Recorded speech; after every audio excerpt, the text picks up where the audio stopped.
dengan satu tujuan dan satu langkah, menjunjung panggilan Allah dan kasih-Nya. Dengan doa dan karya meski ada tantangan, jadi gereja misioner itu visi kami. Dengan langkah tegap penuh dedikasi, iman yang teguh, hidup berserah padanya. Bimbingan Roh Kudus dan tuntunan firman-Nya, berbaris utuh, bersatu teguh, terpujilah Tuhan.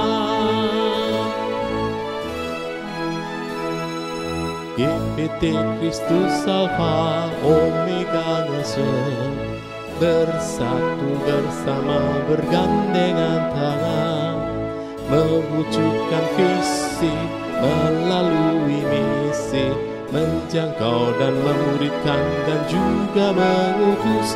Dengan langkah tegap penuh dedikasi, iman yang teguh, hidup berserah padanya.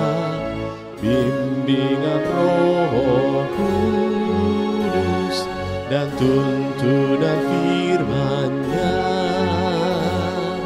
berbaris utuh, bersatu teguh, terpujilah Tuhan.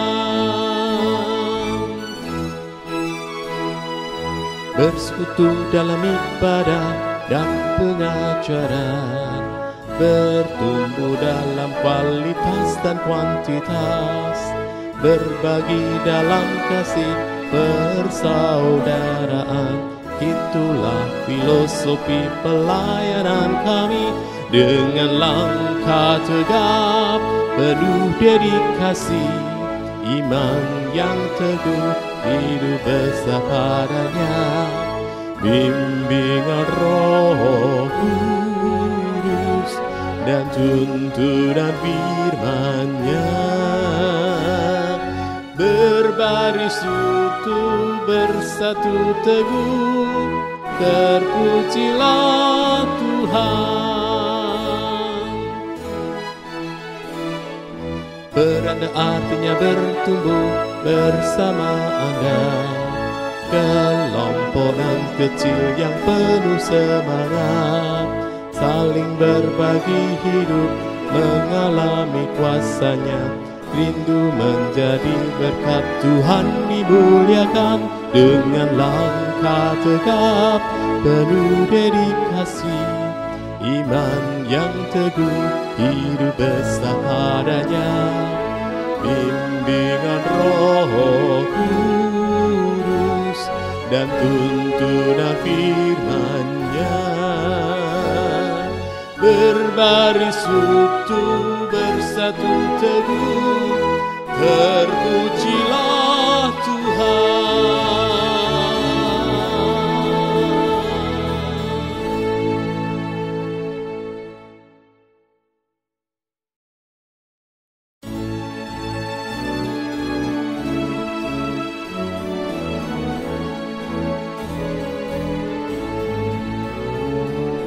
Dengan satu tujuan dan satu langkah, menjunjung panggilan Allah dan kasih-Nya.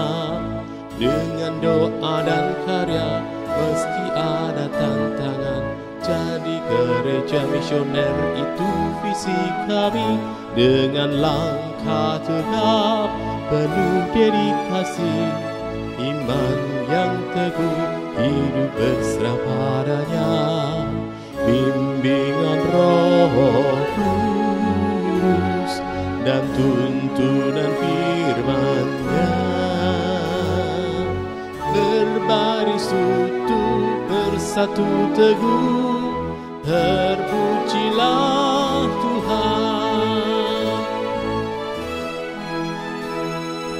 GPT Kristus Alfa Omega ngesel, bersatu bersama bergandengan tangan, mewujudkan visi melalui misi, menjangkau dan memuridkan dan juga mengutus dengan langkah tegap penuh dedikasi, iman yang teguh, hidup berserah padanya, bimbingan Roh Kudus dan tuntunan firman-Nya.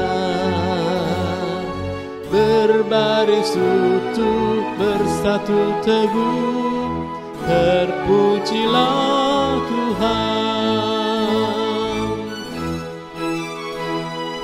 Bersekutu dalam ibadah dan pengajaran, bertumbuh dalam kualitas dan kuantitas, berbagi dalam kasih persaudaraan. Itulah filosofi pelayanan kami, dengan langkah tegap penuh dedikasi, iman yang teguh, hidup bersama padanya, bimbingan Roh Kudus dan tuntunan firman-Nya.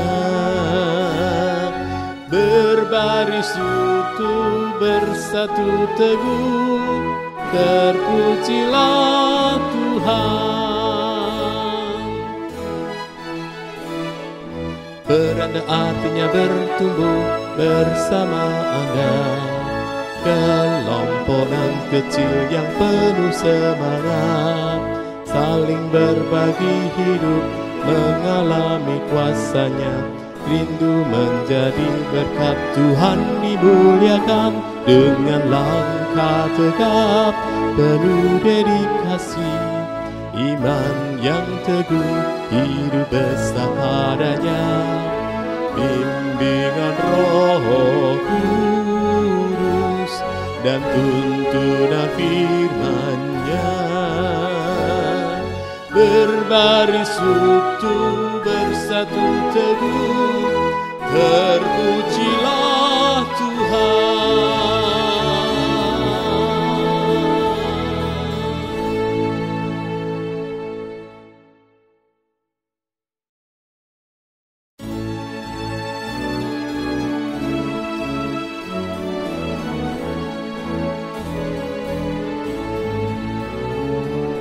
Dengan satu tujuan dan satu langkah, menjunjung panggilan Allah dan kasih-Nya, dengan doa dan karya meski ada tantangan.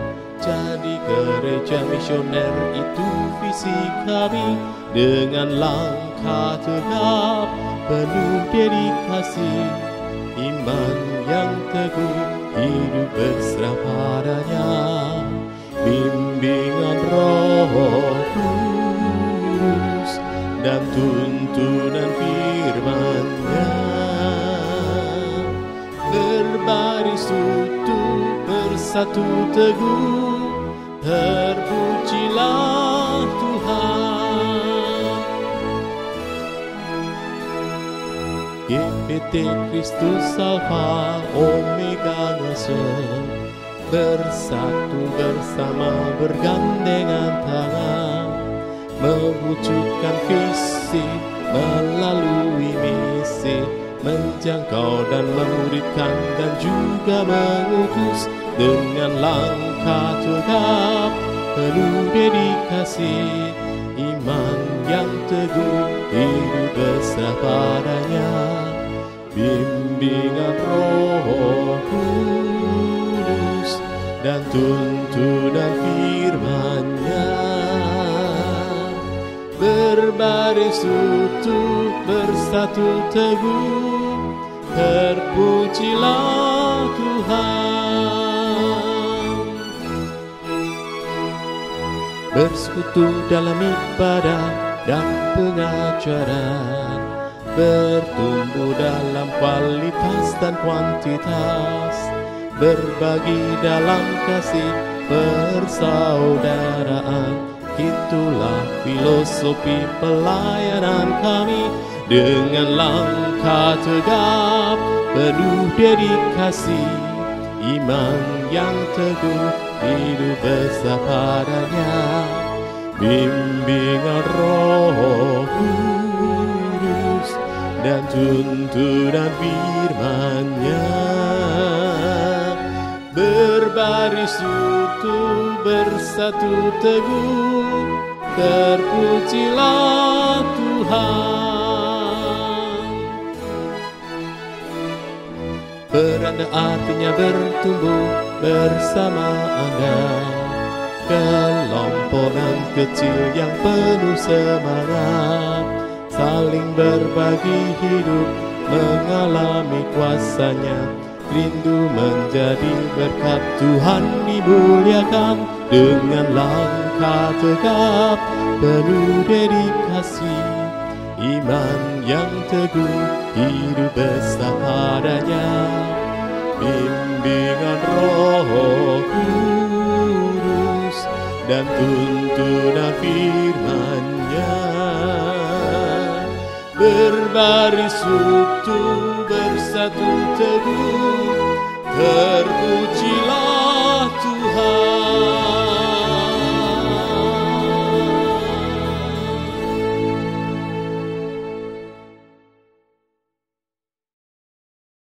Shalom Bapak Ibu Saudara yang terkasih dalam Kristus, mari persiapkan hati kita untuk mengikuti ibadah raya online hari ini. Sebelum kita memulai ibadah hari ini, izinkan saya untuk menyampaikan beberapa warta gereja untuk seminggu ke depan. Mengucapkan terima kasih kepada Saudara Rio Setiawan yang telah berkenan menyampaikan firman Tuhan hari ini. Tuhan Yesus selalu memberkati keluarga, pekerjaan, dan pelayanan saudara. Persembahan dilakukan tanpa kantong kolekte. Jemaat dapat langsung memasukkan amplop persembahan ke kotak persembahan yang sudah disediakan di gereja.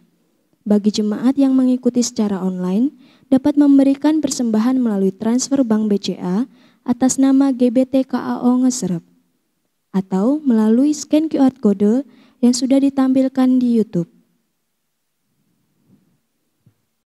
Saudara, mari kita mendukung dan mendoakan rencana pembelian komputer guna meningkatkan kinerja multimedia dan live streaming.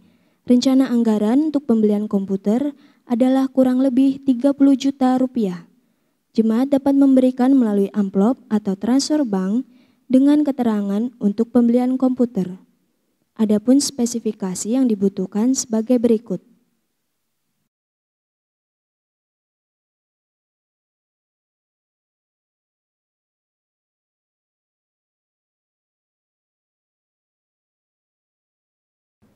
Perjamuan kudus dilaksanakan pada ibadah raya sore, Minggu 14 Februari 2021, pukul 17.00 waktu Indonesia Barat.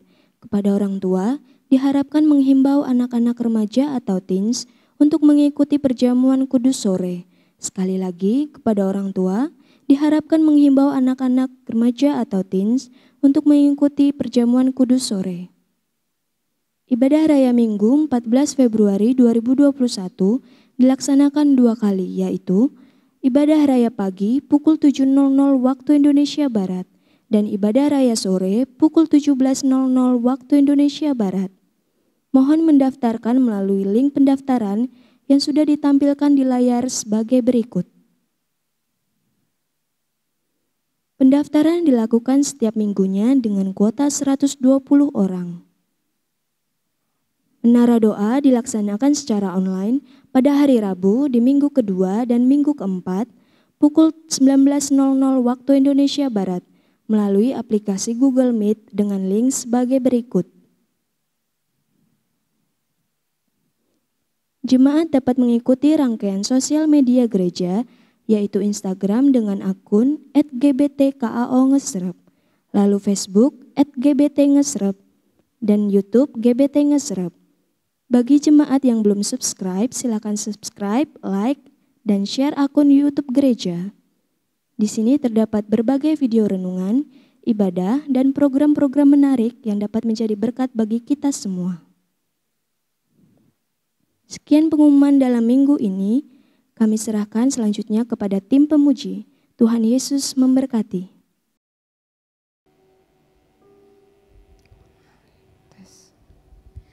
Shalom ya saudara yang dikasihi oleh Tuhan. Shalom. Sekali lagi shalom. Shalom. Puji Tuhan kita boleh berkumpul di tempat ini. Sebelum kita memulaikan ibadah kita, mari kita datang bersatu dalam doa. Bapa dalam surga, terima kasih Tuhan, kami mengucap syukur buat kebaikan-Mu, buat kesetiaan-Mu dalam kehidupan kami Tuhan. Khususnya untuk sepanjang minggu ini Tuhan, Kau telah menyertai kami dalam setiap kegiatan yang kami boleh lakukan Tuhan. Dan saat ini Bapa, kami datang berkumpul di rumah-Mu Tuhan. Kami rindu untuk bersekutu dengan Engkau Tuhan, bersekutu dengan saudara seiman kami. Dan oleh sebab itu Tuhan, biarlah Engkau menyucikan setiap kami, menguduskan setiap kami Tuhan, sehingga kami boleh layak untuk bersekutu dengan-Mu Tuhan. Terima kasih Bapa, terima kasih. Kami mau serahkan ibadah kami dari awal pertengahan hingga pada akhirnya Tuhan. Biarlah Tuhan beracara, Tuhan hadir di tengah-tengah kami, Tuhan melawat setiap kami Bapa. Terima kasih Tuhan Yesus, terima kasih. Kami berdoa bagi saudara-saudara kami yang mungkin masih di dalam perjalanan, Tuhan yang menolong mereka, Tuhan yang memimpin perjalanan mereka sehingga mereka boleh tiba di tempat ini, sehingga kami boleh bersama-sama untuk memuji dan memuliakan Engkau Tuhan. Terima kasih Tuhan Yesus, terima kasih. Kami segera akan memulaikan ibadah kami. Kami mengucap syukur Tuhan hanya di dalam nama Tuhan Yesus. Haleluya, amin. Haleluya. Saya mau jemput kita semua bangkit berdiri. Kita mau bersuka cita, kita mau naikkan pujian kepada Tuhan, sebab Dia Allah yang baik bagi setiap kita, amin. Haleluya.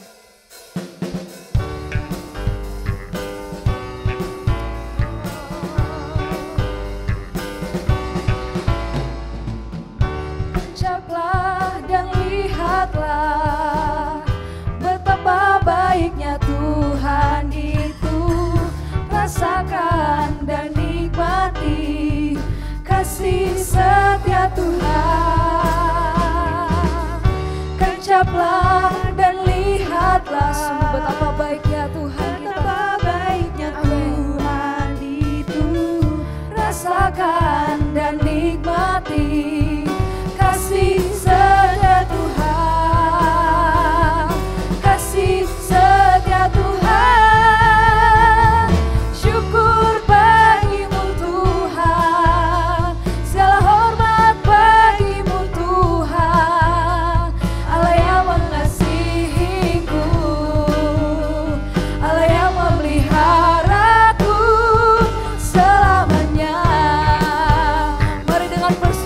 Kita naikkan pujian kita. Oh, haleluya. Kencaplah dan lihatlah betapa baiknya Tuhan itu, rasakan dan nikmati kasih setia Tuhan. Kencaplah dan lihatlah betapa baiknya Tuhan itu, rasakan dan nikmati kasih setia Tuhan. Kasih setia Tuhan. Oh, kasih setiamu, kasih setia Tuhan. Mari bersama-sama kita angkat tangan kita. Syukur bagimu Tuhan, segala hormat bagimu Tuhan, Allah yang mengasihiku, memeliharaku. Syukur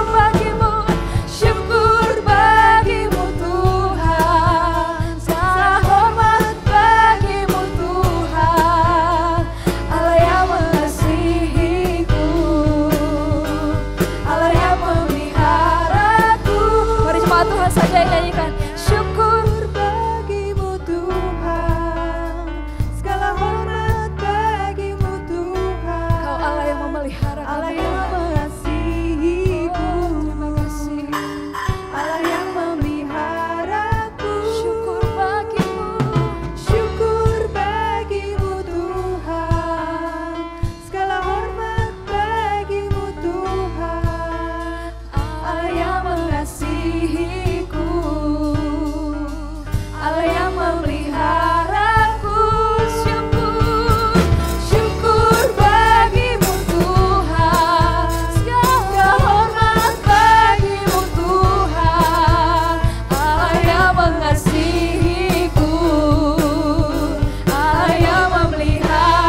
berdiri, kita mau sembah Tuhan. Sebab kasih-Nya dalam kehidupan kita sungguh besar. Oh, haleluya Yesus. Terima kasih Bapa. Kami datang dengan penuh kerinduan kepadamu Tuhan. Oh, haleluya.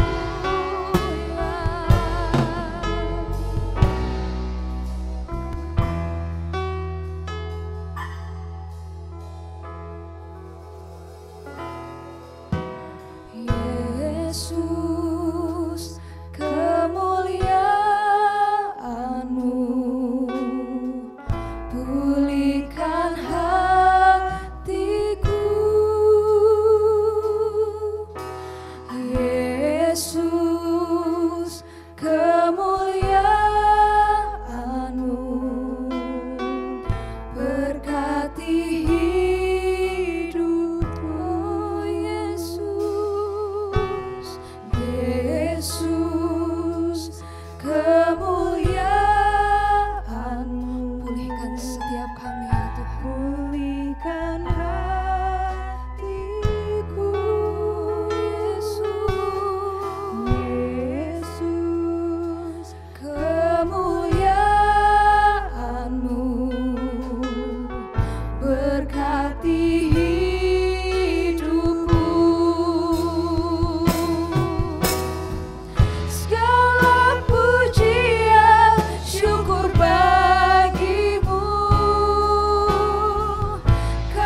kepada Tuhan. Mari bermasmur bagi namanya yang kudus. Kami sembah, kami agungkan nama-Mu Tuhan. Sebab Kau hadir dalam hidup kami. Yesus, kami tinggikan, kami muliakan, kami agungkan nama-Mu.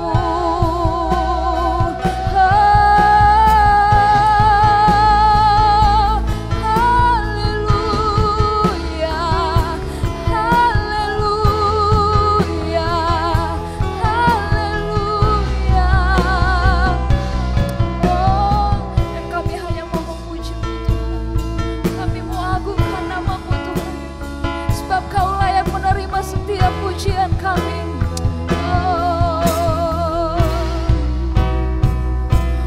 Oh, praise the name of the Lord our God. Oh, praise His name forevermore. For endless days we will sing Your praise. Oh Lord, our God. Sing, praise the name, oh praise the name of the Lord our God. Oh praise His name forevermore. For endless days we will sing Your praise. Oh Lord, our God. Sing, praise the name of the Lord our God. Oh, praise His name forevermore. For endless days we will sing Your praise. Oh Lord, our God. Mari dengan segenap hatimu katakan, oh praise the name of the Lord our God. Oh praise His name forevermore. For endless days we will sing Your praise. Oh Lord, our God. Oh Lord, our God. Payahlah selanjutnya saya serahkan kepada-Mu. Oh Lord, our God. Haleluya, haleluya Yesus. Saya serahkan kepada-Mu. Shalom saudara sekalian, mari sebelum kita mendengarkan firman Tuhan, kita berdoa terlebih dahulu. Mari kita berdoa. Tuhan, kami bersyukur jika kembali kami dapat mengikuti ibadah meskipun secara online. Sekiranya Tuhan dapat memimpin perenungan firman yang akan dibawakan, sehingga kami yang mendengarkan boleh mengerti, kami dapat mengerjakannya dalam kehidupan kami masing-masing. Tolong ubahkan hati kami Tuhan menjadi seperti yang Engkau ingini. Dalam nama Tuhan Yesus kami sudah berdoa dan juga bersyukur. Amin. Shalom saudara-saudara sekalian. Apa kabarnya? Semoga baik-baik saja ya. Baik, saat ini kita akan merenungkan kembali firman Tuhan. Dan judul renungan pada kesempatan kali ini berjudul My Idolatry. Artinya adalah berhalaku. Kalau kita berimajinasi tentang kata berhala, maka banyak sekali bayangan kita. Nah, di dunia ini pun banyak sekali orang membuat berhala-berhala. Saya akan paparkan beberapa fenomena menarik. Misalkan pertama saya perkenalkan namanya suku Aztec. Suku ini hidup sekitar tahun 1300 sampai 1500 dan berasal dari Meksiko. Mereka ini adalah suku yang politeis. Kalau dari katanya poli itu banyak, kalau teis dari kata theos artinya Tuhan. Jadi banyak Tuhan. So mereka ini menyembah banyak Tuhan atau banyak dewa. Nah kalau kita sebagai orang Kristen, kita monoteis. Artinya apa? Kita hanya menyembah satu Tuhan saja. Nah yang menarik dari ritual mereka adalah mereka melakukan tradisi kanibalisme dan juga mengorbankan manusia sebagai tumbal. Wah, ngeri sekali ya saudara. Nah tapi memang ini pada zaman dahulu. Tapi di zaman modern seperti sekarang pun ada juga suku yang aneh-aneh. Contohnya di India, tepatnya di Karnataka, di mana ada sebuah ritual melemparkan bayi dari ketinggian 10 meter. Bayangkan 10 meter, itu mungkin kira-kira gedung 4 lantai lah kira-kira. Nah dari ketinggian 10 meter tersebut, bayi dilemparkan. Jadi bayinya nangis, wah wah.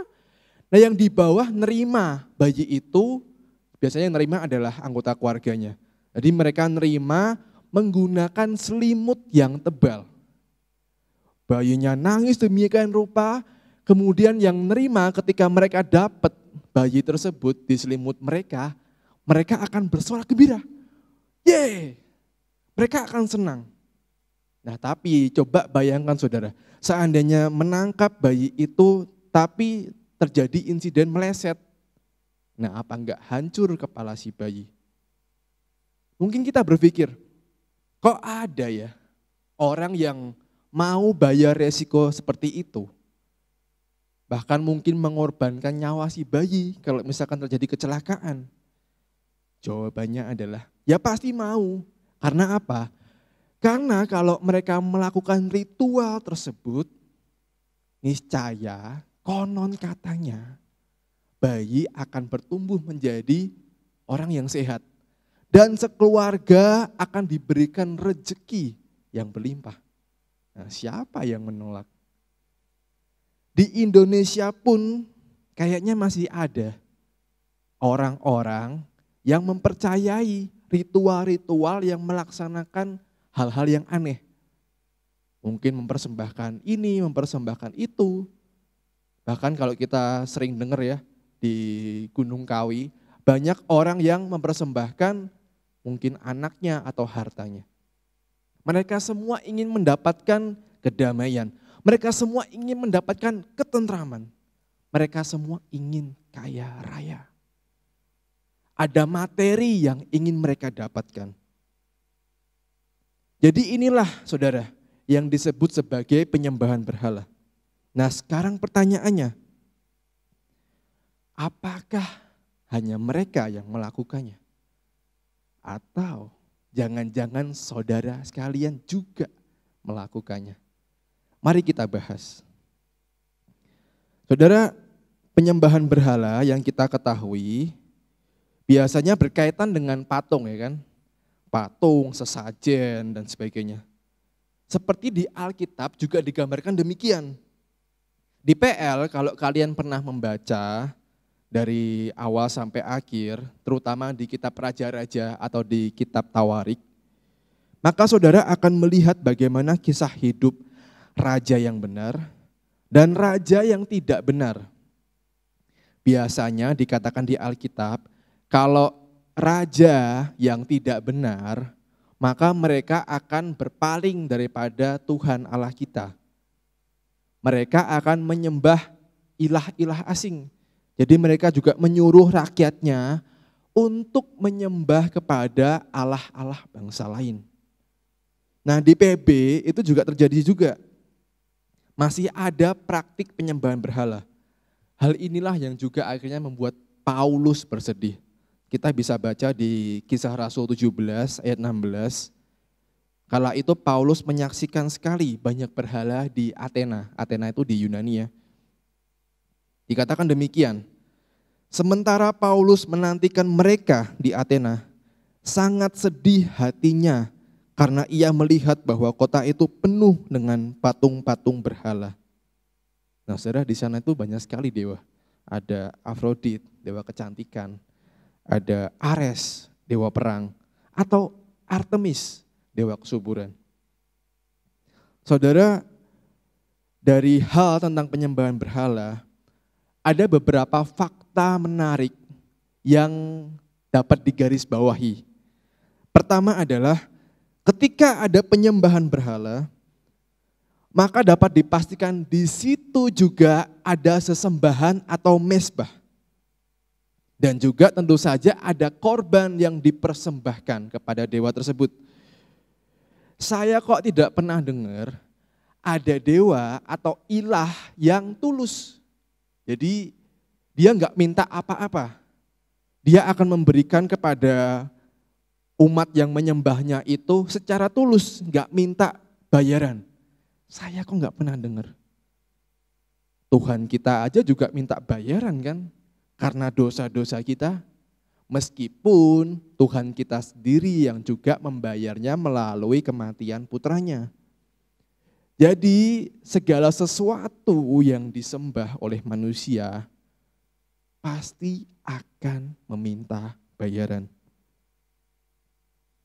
Nah, lalu kalau kita lihat pola di Alkitab, biasanya itu terjadi seperti ini. Ketika sebuah bangsa menyembah kepada ilah lain, maka akan terjadi bahwa Allah itu akan sangat-sangat marah.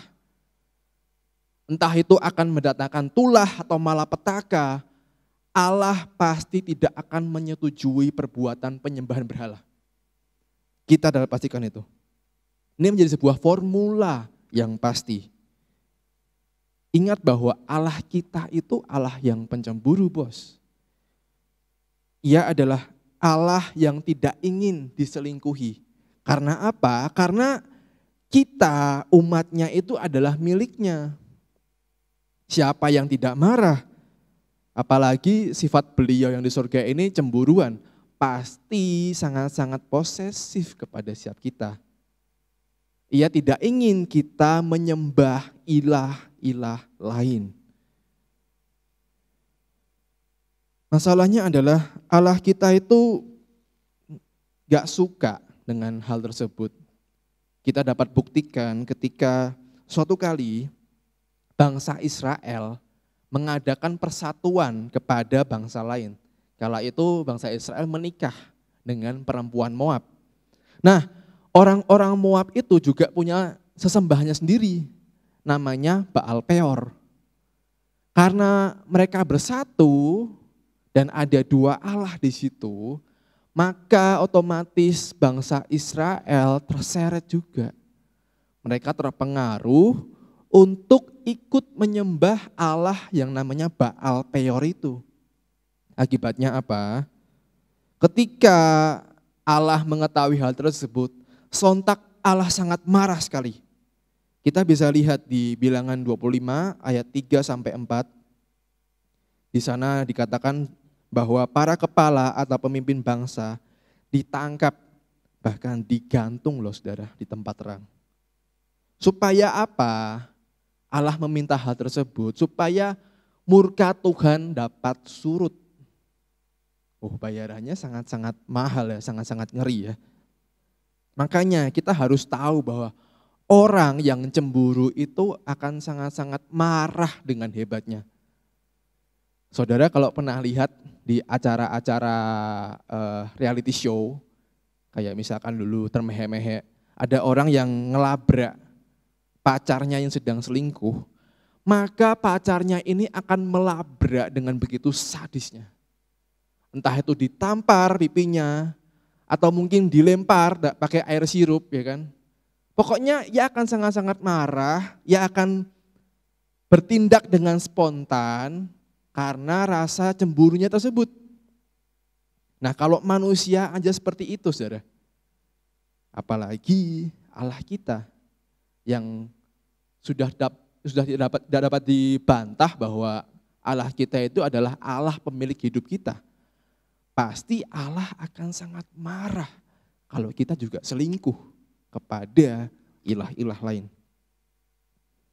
Nah saudara, saat ini di zaman sekarang, saya pun dapat meyakinkan bahwa kita sedang menyembah berhala.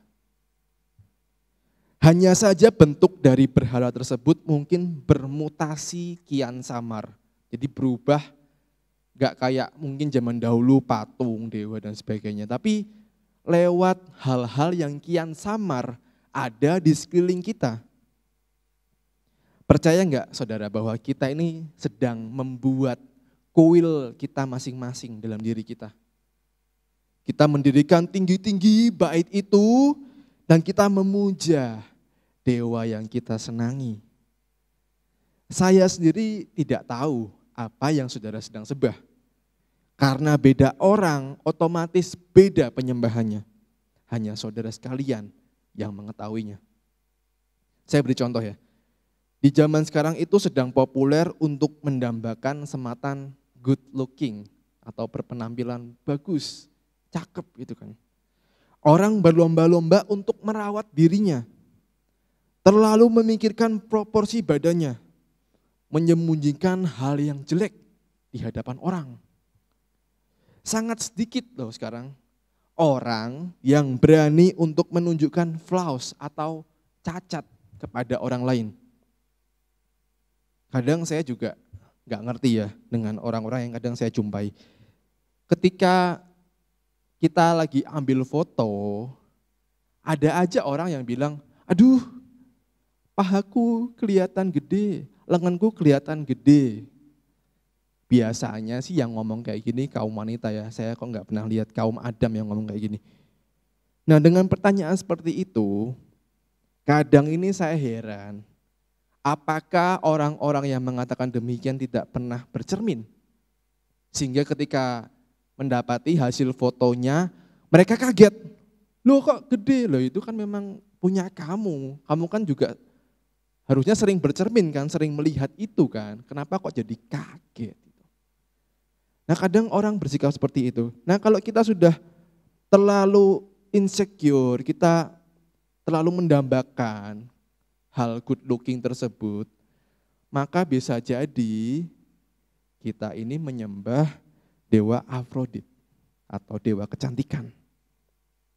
Buat kalian yang sedemikian tamak kikir, terlalu gila-gila dengan uang, mungkin kalian sedang menyembah dewa Artemis. Kalian begitu khawatir dengan kehidupan kita dan begitu gilanya dan begitu giatnya untuk memuja uang atau harta. Kita sudah tidak menganggap uang sebagai titipan, tetapi menjadi sebuah hal visi utama yang kita kejar. Dikatakan sukses kalau kita punya harta yang berlimpah. Kalau memang demikian, maka kita perlu menyelidiki hati siap kita. Apakah kita sedang menyembah Tuhan dan kita sungguh-sungguh menyerahkan kehidupan kita kepadanya, atau kita ragu dan justru kita beralih kepada ilah uang tersebut. Saudara, mari kita berhati-hati dengan dosa yang sangat serius ini. Karena penyembahan berhala di zaman sekarang dapat menghancurkan segalanya. Tim Keller pernah berkata demikian, penyembahan berhala bukanlah salah satu jenis dosa. Tetapi penyembahan adalah pusat dari dosa-dosa lain berasal. Jadi penyembahan berhala itu bukan seperti, oh ini ada dosa ini. Bukan.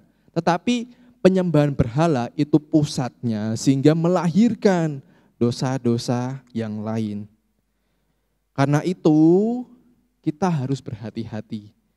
Jika akar dosa ini tidak diangkat, maka akan ada dosa-dosa lain yang mengikutinya. Dosa-dosa lain ibarat daun atau rantingnya atau buahnya. Sedangkan kita cuma memangkas dosa-dosa itu. Kita tidak memangkas atau mencabut akarnya, yaitu penyembahan berhala. Maka kita harus sungguh-sungguh meng-guide diri kita dan kita mencabut akarnya tersebut. Saudara, apakah kalian hafal dengan 10 perintah Allah? Kita perlu mengingat saudara-saudara ya, hukum-hukum awal yang berbicara mengenai bagaimana sikap kita terhadap Allah. Walaupun mungkin kita sudah hidup di zaman setelah PB, tetapi prinsip tentang hal tersebut masih berlaku sampai sekarang. Kalau saudara ingat di Keluaran 20 ayat 2 dikatakan demikian, jangan ada padamu Allah lain di hadapanku. Jadi Allah kita tidak ingin diduakan dengan Allah yang lain yang kita buat sendiri.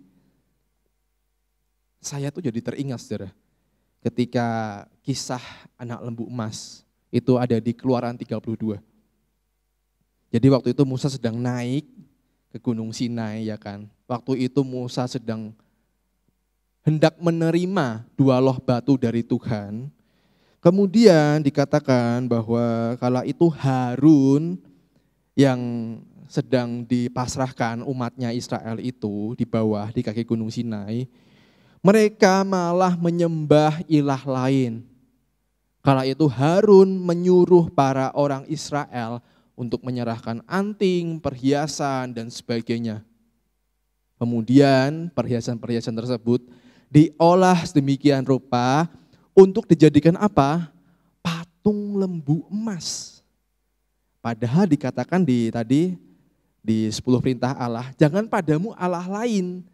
Musa sedang menerima loh batu tersebut, tapi di bawah rakyatnya sedang asik-asiknya menyembah ilah lain. Hal yang sangat-sangat tidak disukai oleh Allah. Nah saudara, akhirnya ketika hal tersebut terjadi, Allah kan tahu kan di atas kan, di Gunung Sinai kan, bertemu dengan Musa kan. Dia ngomong sama Musa, itu loh rakyatmu di bawah sedang menyembah ilah lain. Kalian ini memang bangsa yang tegar tengkuk. Allah sangat-sangat marah. Tapi Musa mohon kepada Tuhan, Tuhan, tunggu sebentar, please. Engkau adalah Allah yang sabar lah. Tunggu dulu, jangan kau limpahkan tulahmu kepada umatmu ini. Biar aku nanti yang memberitahu kepada mereka. Akhirnya Tuhan mau untuk bersabar. Tapi ketika Tuhan mau bersabar, gantian Musa yang gak sabaran. Jadi ketika dia turun membawa 2 loh batu tersebut, ketika mendapati rakyatnya sedang menyembah lembu emas tuangan tersebut, ia banting itu. Baru dapat nih, baru ditulis sama Tuhan, tapi dia langsung banting karena marah kepada rakyat tersebut. Ia tahu persis kalau rakyatnya menyembah ilah lain, Tuhan akan marah, maka dia memarahi bangsa Israel. Di PB, penyembahan berhala juga menjadi persoalan yang serius untuk dihilangkan. Yesus pernah berkata demikian bahwa kita ini tidak bisa mendua hati. Kita ini tidak boleh memiliki 2 tuan dalam hati kita. Yesus berkata bahwa kalau kita tidak jujur dengan keuangan dan kita terlalu tamak untuk mengejar harta, maka dikatakan di Matius 6 ayat 24 bahwa kamu tidak bisa mengabdi kepada Allah kalau kamu masih menyembah mamon di hatimu. Karena itulah pilih salah satu, Allah atau mamon.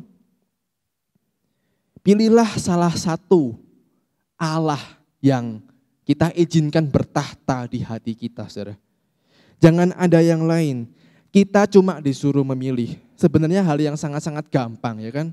Kita cuma memilih satu Allah yang kita sembah dan kita mengabaikan yang lain. Tapi karena kecenderungan, kedegilan hati kita, kadang kita sulit. Kita menyembah 2 Allah atau berapa Allah dalam hati kita. Kita menyenangi mereka semuanya.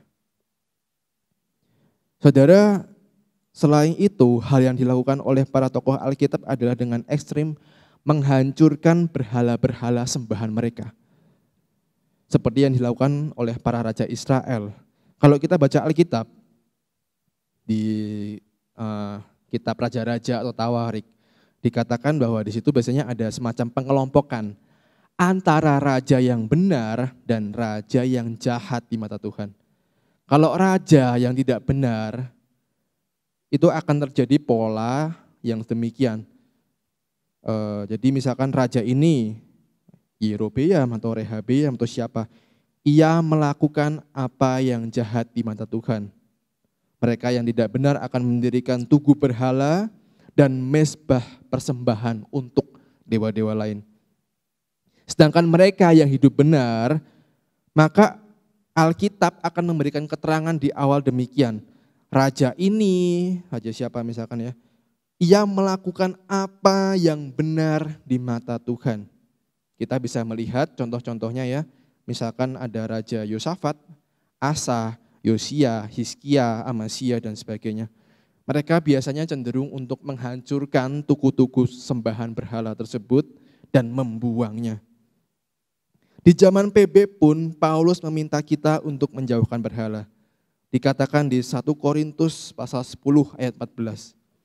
Karena itu, saudara-saudaraku yang kekasih, jauhilah penyembahan berhala. Karena gini loh saudara, diri kita ini sudah percaya kan kepada Tuhan kan. Oleh sebab itu dikatakan bahwa tubuh kita ini adalah bait Allah. Bagaimana mungkin ada bait Allah dan bait ilah lain atau Allah lain? Bagaimana kita mendirikan dua bait tersebut di hati kita? Bagaimana kita bisa menyembah dua-duanya? Karena itu saudara, hancurkanlah salah satu bait ilah tersebut. Kita harus membangun satu bait saja, yaitu bait Allah yang didiami oleh Roh Kudus dalam hati kita. Mari kita merubuhkan bait ilah yang sia-sia tersebut. Jadi intinya pilihlah salah satu dan hancurkanlah yang lain. Saudara, sekarang di kehidupan zaman sekarang, kita itu perlu menyadari satu hal. Kita manusia itu adalah makhluk yang ditakdirkan untuk menyembah sesuatu. Kita tidak bisa tidak menyembah apapun. Bahkan seorang ateis pun yang tidak percaya kepada Tuhan, ia akan menyembah, ia akan worship kepada pemikirannya sendiri. Maka kalau kita ini tidak menyembah apa-apa, itu tidak mungkin. Karena natur manusia seperti itu. Jadi dalam diri kita punya meja mezbah tersebut. Kita punya apa yang kita persembahkan. Hanya saja mungkin gak seperti zaman dahulu. Tapi intinya sama. Ada objek yang kita sukai atau kagumi secara berlebihan. Dan ada tumbal atau korban yang kita persembahkan. Jadi hal tersebut menggantikan Allah dalam kehidupan kita. Sekarang yang paling penting adalah bagaimana kita mengidentifikasi berhala tersebut. Kalau kita sampai nggak bisa mengidentifikasi, itu sangat-sangat bahaya. Jangan sampai kita menganggap bahwa segala sesuatu itu aman kok. Aku masih baik-baik saja gitu loh. Tapi ternyata itu dengan pelan-pelan merenggut kehidupan kita. Nah, sekarang bagaimana kita mengidentifikasinya? Saudara coba pikirkan, apa yang saudara paling inginkan dalam kehidupan ini? Di mana saudara sangat berhasrat, saudara sangat berdoa, sedemikian rupa untuk mendapatkan hal tersebut. Bahkan saudara sampai mungkin kehilangan setengah nyawa saudara, kalau saudara tidak mendapatkannya. Atau coba saudara pikirkan hobi atau benda atau mungkin orang yang ada di sekeliling kita. Di mana kalau kita kehilangan hal tersebut, kita seperti kehilangan harapan. Kita kayak orang gila itu saudara. Kita kayak nggak punya asa, kita kayak nggak punya cita-cita, nggak punya harapan hidup. Jika hal itu memenuhi kriteria tersebut, bisa jadi itu adalah berhala kalian. Yang kedua coba pikirkan, Hal di mana kita menghabiskan waktu paling banyak. Kita mungkin bahkan tidak segan-segan untuk menghabiskan uang untuk memenuhi hal tersebut. Yesus pernah berkata bahwa di mana hartamu berada, maka di situ juga hatimu berada. Karena itu, apa yang kita investkan secara berlebihan, bisa jadi itu adalah berhala kita. Kita investkan waktu, kita investkan harta kita berlebihan, maka itulah berhala kita. Lalu bagaimana saudara? Mari kita buka di Kolose pasal yang ketiga. Ayat yang pertama sampai yang kelima.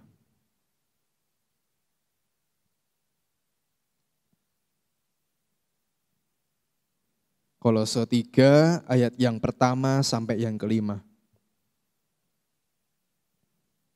Dikatakan demikian, karena itu kalau kamu dibangkitkan bersama dengan Kristus, carilah perkara yang di atas, di mana Kristus ada, duduk di sebelah kanan Allah.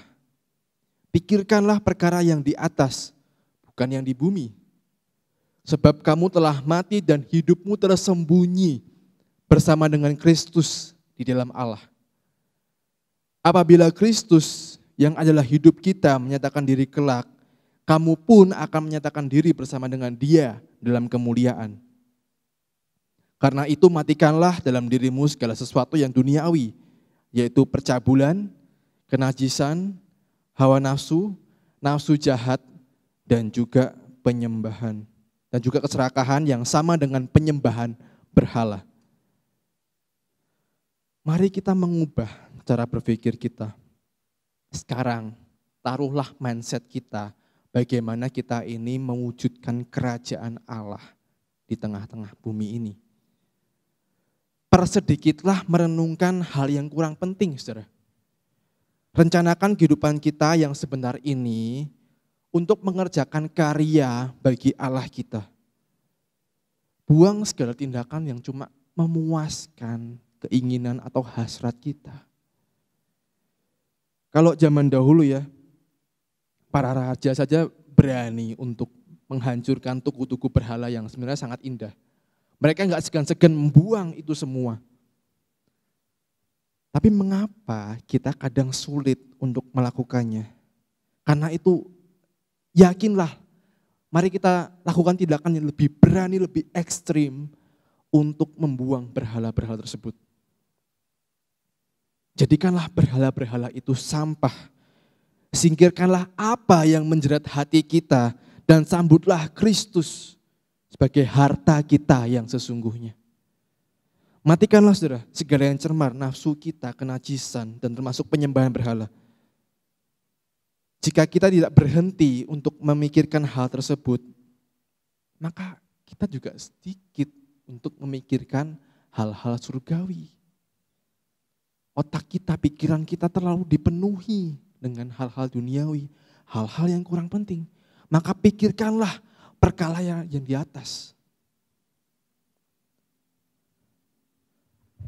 Saudara, pernah melihat anak kecil yang sedang ngefans, sedang sama papanya atau mungkin sama gurunya enggak? Ia akan sangat-sangat girang, saudara, dengan luar biasa. Ketika mungkin papanya atau mungkin gurunya atau siapapun yang sedang defense-nya itu, yang digemarinya itu datang, ia akan menyambut dengan girangnya. Ya mungkin akan melompat-lompat, tertawa, mungkin salah tingkah ketika orang tersebut datang. Kemudian juga ia akan sebaliknya, ia akan menangis, ia akan berduka sedemikian rupa ketika ditinggalkan. Dulu itu saya juga punya murid sekolah minggu seperti itu. Jadi karena saya ini adalah guru sekolah minggu yang sering mengajak bermain dan bercanda kepada mereka, maka bisa dibilang saya difavoritkan. Ini bukan karena saya kepedean saudara ya, tapi karena hal tersebut lumrah terjadi kepada anak kecil.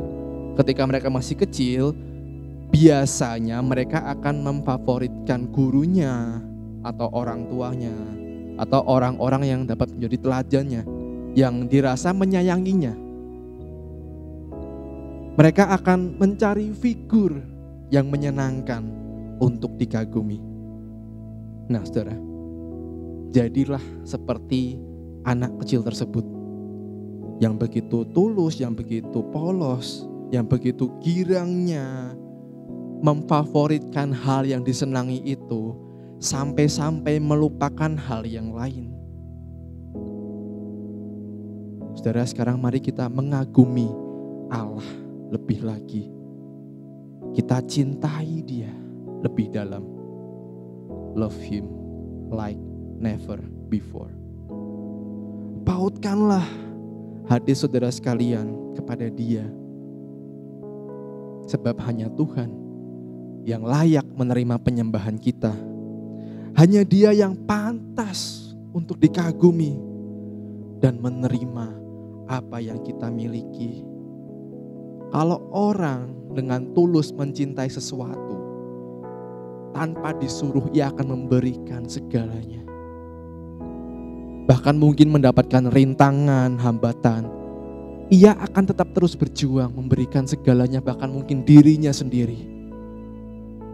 Inilah kepolosan yang harus kita miliki ketika kita mengagumi Allah.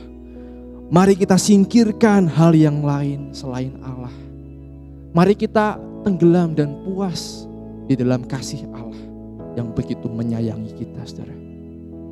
Cintailah Dia dan hancurkanlah berhala dalam hidup kita.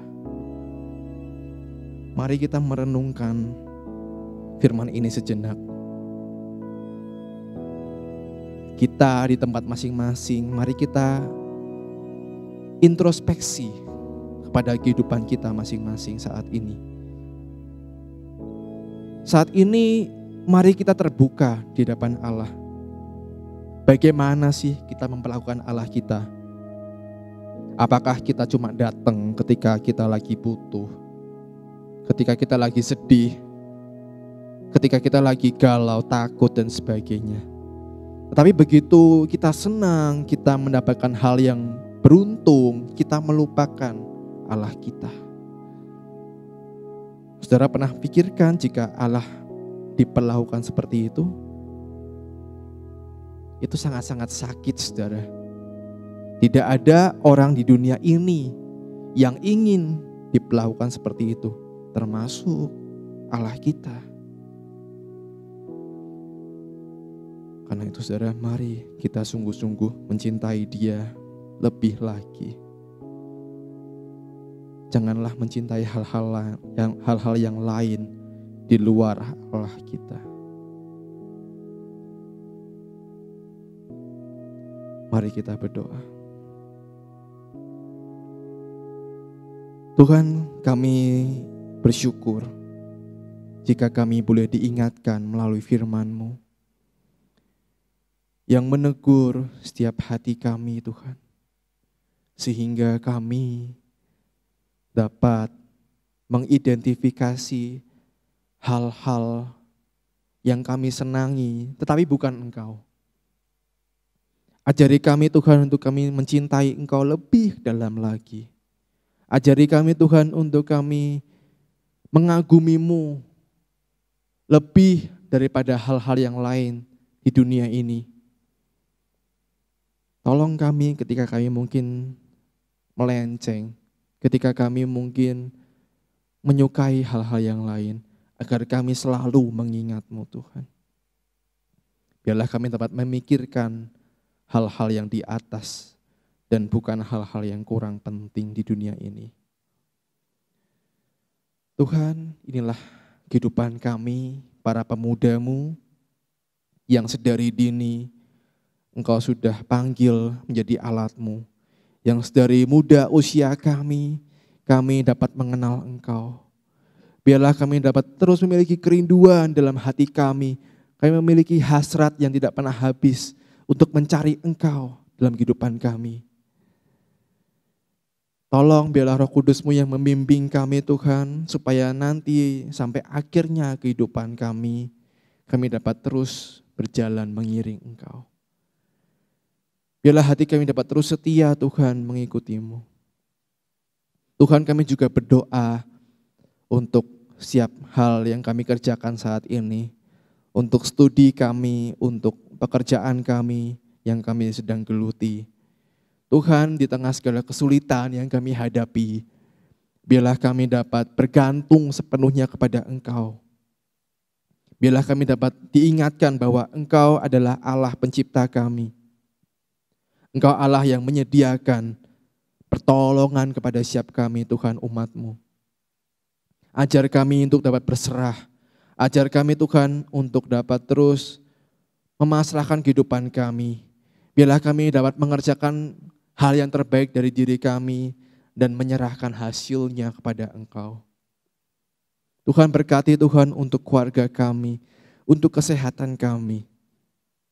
Di tengah kondisi pandemi yang dimana korbannya terus, orang-orang yang positif terus meningkat, biarlah Tuhan terus menjagai kami. Tuhan yang akan pulihkan kami Tuhan, supaya kami dapat terus sehat lagi. Dan kami Tuhan dapat terus taat untuk menjaga protokol kesehatan yang ada. Berdoa untuk setiap kami dalam kehidupan kami pribadi masing-masing, dalam saat teduh kami, saat intim kami Tuhan dengan Engkau. Biarlah kami dapat terus mencari wajah-Mu Tuhan dalam kehidupan kami masing-masing. Kami juga berdoa untuk negara kami Indonesia ini, negara yang Tuhan tempatkan kami di sana.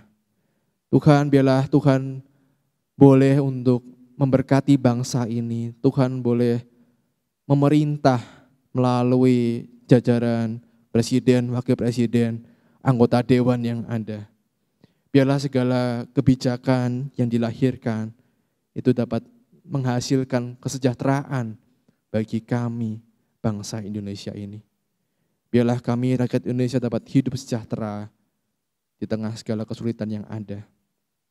Kami juga berdoa untuk gereja-Mu di Indonesia ini. Kami berdoa supaya baik kami yang sedang melaksanakan ibadah onsite ataupun kami yang sedang ibadah online, Tuhan, tolong kami Tuhan. Kami percaya bahwa kuasa Tuhan tidak terbatas ruang dan waktu. Kami percaya dimanapun kami yang beribadah saat ini, kami dapat mengikuti ibadah dengan baik. Tolong kami Tuhan supaya kami dapat terbuka, hati kami dapat lebar Tuhan, menerima akan firman yang disampaikan pada setiap kami. Terima kasih Tuhan, terima kasih. Sekarang kami akan mengakhiri ibadah ini.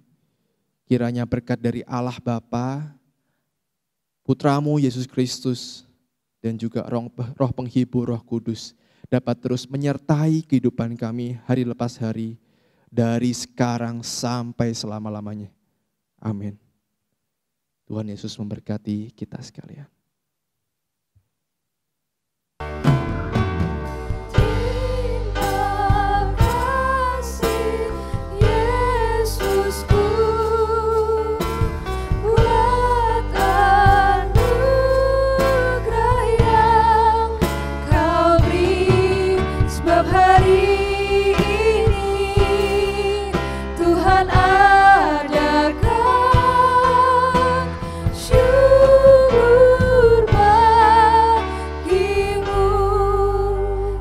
Duduk, selamat bersaat teduh, selamat hari Minggu, Tuhan Yesus memberkati.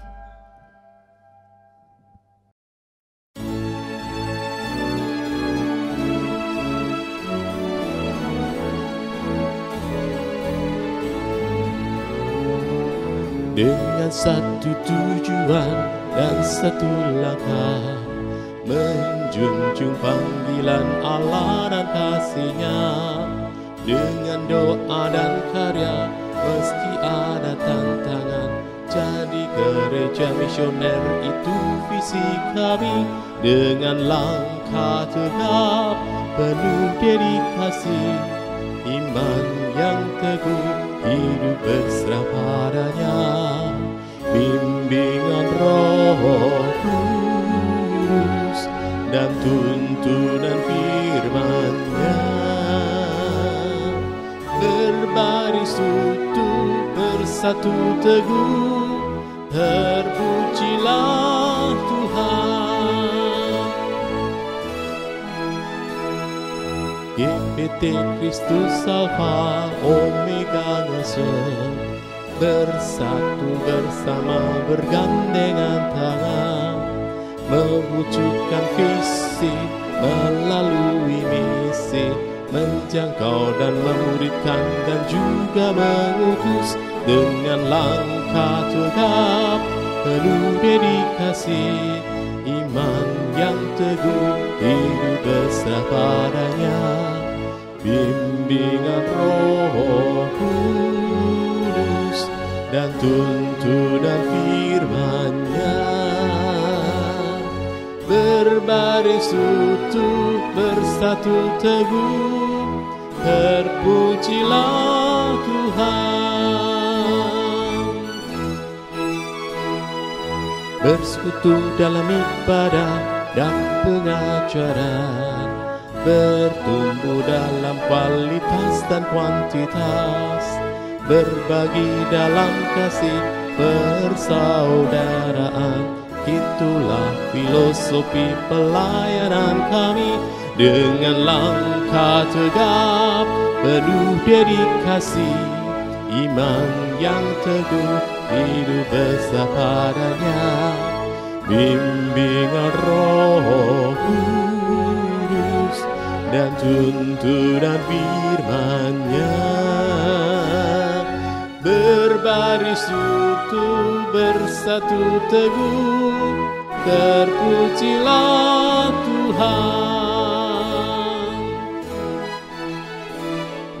Beranda artinya bertumbuh bersama Anda, kelompokan kecil yang penuh semangat, saling berbagi hidup, mengalami kuasa-Nya, rindu menjadi berkat Tuhan dimuliakan, dengan langkah tegap penuh dedikasi, iman yang teguh hidup besar padanya, bimbingan Roh Kudus dan tuntunan firman-Nya.